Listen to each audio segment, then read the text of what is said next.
Halo, selamat datang kembali di Saiz Manga. Melanjutkan video sebelumnya, di mana Genji, Chuta, dan Kuga telah bersiap untuk menyergap rapat aliansi. Tanpa berlama-lama, kita masuk ke alurnya. Chapter 10, Tamura Chuta dari Suzuran.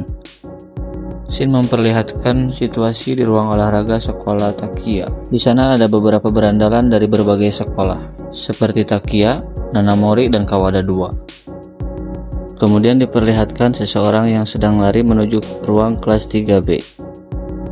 Setelah sampai di ruang kelas 3B, dia bertanya apa yang sedang terjadi di sana.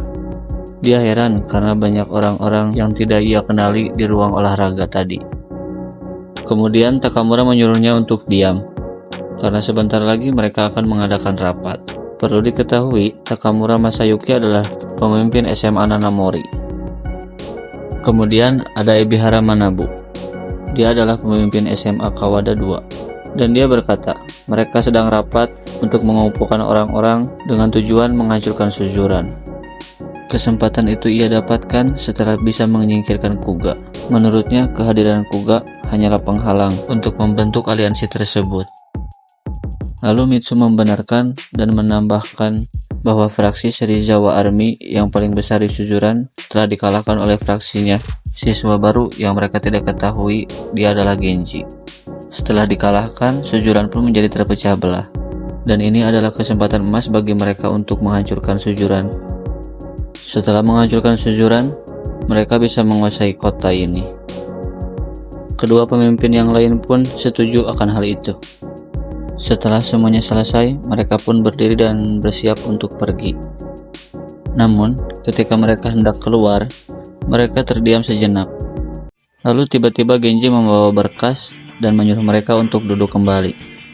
Melihat kejadian itu pun sontak membuat mereka menjadi kebingungan dan bertanya-tanya apa yang sedang terjadi. Genji, Chuta, dan Kuga kemudian berdiri di depan dekat meja guru, lalu menyuruh mereka untuk kembali duduk. Semua yang ada di sana pun kaget karena melihat Kuga kembali datang ke sekolah, dan ada juga yang mengenali Chuta dari Suzuran. Dengan kesal, Genji menyuruh mereka untuk kembali diam, karena mulai sekarang dialah yang menjadi guru dan akan mengajar mereka. Kemudian Ebihara bertanya, apakah Kuga berteman dengan anak-anak Suzuran? Namun tanpa diduga, Kuga malah melemparkan kapur ke wajah Ebihara. Kemudian Ebihara mengatakan bahwa dirinya tidak akan pernah mau berteman dengan sekolah lain. Perihal Genji dan Chuta yang bersamanya itu, mereka yang mengikutinya sendiri. Tak mau kalah, Genji pun berkata bahwa dia tidak pernah menganggap si kepala ayam itu adalah temannya. Kemudian Genji memanggil Kuga sebagai asisten guru. Kuga langsung bertanya, siapa yang disebut asisten tersebut? Alih-alih menjawabnya, Genji malah berkata, dia pikir mereka semua ada 9 orang. Tanpa rasa panik ataupun ketakutan, mereka malah tersulut emosi satu sama lain. Berbeda dari sebelumnya, kini musuh menjadi 11 orang. Terlihat si bocah keribo itu memperhatikan mereka dari luar, dan sepertinya pertarungan pun tidak bisa dielakkan. Jika mereka 11 orang, apakah Genji takut? Ucap Kuga. Namun Genji malah tersenyum, dan itu justru bagus baginya. Dan Genji menyebut Kuga sebagai asisten kembali. Dengan kesal, Kuga menjawab bahwa dirinya bukan asisten Genji. Tak lama kemudian, Mitsu pun langsung melemparkan kursi. Mitsu pun sangat marah dan langsung memberikan tantangan kepada Badebah seperti mereka. Mendengar perkataan Mitsu, Genji malah tertawa dan memanggil Chuta sebagai ketua dewan. Nani? Karena merasa diremehkan, mereka pun langsung memulai baku hantam tersebut. Genji dan kedua orang lainnya pun tidak tinggal diam. Mereka pun segera membalas dan menerjang ke arah musuh. Pesta pertarungan pun dimulai. Genji langsung melompat dan menerjang ke arah lawannya dengan memberikan tendangan yang sangat keras. Tak cukup sampai di situ, Genji kembali melayangkan pukulan kepada lawan yang lain.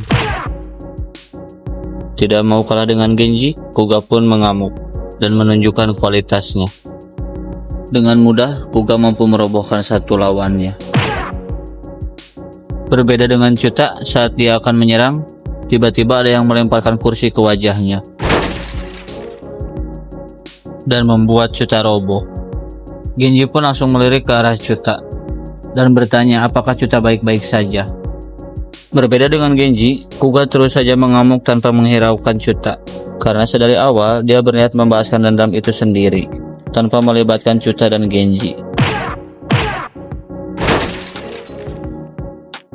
Karena Kuga sendiri saja sudah merepotkan, mereka mengepung Kuga dengan 3 orang. Merasa terdesak dengan 1 orang, Ebihara berteriak kepada Kuga bahwa dirinya sudah membuang Kuga. Jadi untuk apa Kuga datang kembali? Mendengar perkataan Ebihara tersebut, Kuga pun menjadi kesal dan langsung berlari menerjang Ebihara. Namun, belum sampai kepada Ebihara, tiba-tiba ada yang memiting Kuga dari belakang dan juga ada yang menangkapnya dari depan. Situasi itu membuat Kuga menjadi terdesak. Melihat dia terdesak, Takamura tidak mau menyia-nyiakan hal itu dan menyuruh mereka untuk tetap menahannya. Untuk sesaat Genji pun teralihkan. Melihat Takamura yang melompat duluan, Ebihara mengatakan bahwa Kuga adalah miliknya. Tapi karena kegirangan, Takamura tidak mendengarkannya. Namun Ebihara yang melihat ke depan Takamura sangat terkejut saat melihat Chuta yang sudah bersiap dengan lengan dan ototnya. Alangkah terkejutnya Takamura saat dia berbalik dan telah disiapkan boga mentah dari siswa Suzuran. Dan ya, 1 hit dari Chuta pun tepat mendarat di wajah Takamura. Melihat satu ketua roboh dengan 1 pukulan, orang yang memiting Kuga pun menjadi panik. Lalu Chuta pun menghajarnya. Bukan hanya yang memiting Kuga saja, melainkan orang yang menangkap Kuga dari depan pun mendapatkan bagiannya dengan ditendang ke arah perut. Walaupun di kepalanya bercucuran darah, dengan bangga Chuta berkata, Tamura Chuta dari Suzuran telah kembali bertugas. Setelah dirinya diselamatkan, Kuga pun memberitahu Chuta bahwa kepalanya sudah berdarah. Namun tanpa disadari, Takamura yang sudah bangkit membawa kursi dan menghantamkannya tepat ke kepala Chuta dari belakang. Takamura pun terlihat senang, berbeda dengan Kuga yang terlihat khawatir, karena sebelumnya Chuta sudah berdarah dan ditambah lagi pukulan kursi barusan. Namun bukannya roboh, ternyata Chuta masih bisa berdiri kokoh. Takamura pun langsung terkejut melihat hal tersebut. Lalu Chuta berbalik dan meraih kepala Takamura dan menanduknya dengan keras tepat ke wajahnya. Seketika Takamura pun tumbang. Lihat kekuatan Chuta, Kuga pun mengerti mengapa Suzuran selalu berada di puncak kota. Karena kekuatan 1 orang pun sudah seperti monster. Setelah menjatuhkan Takamura, Chuta pun berkata bahwa serangan seperti itu tidak akan mempan baginya. Baiklah, sekian dulu video kali ini. Sampai jumpa di video berikutnya. Bye-bye.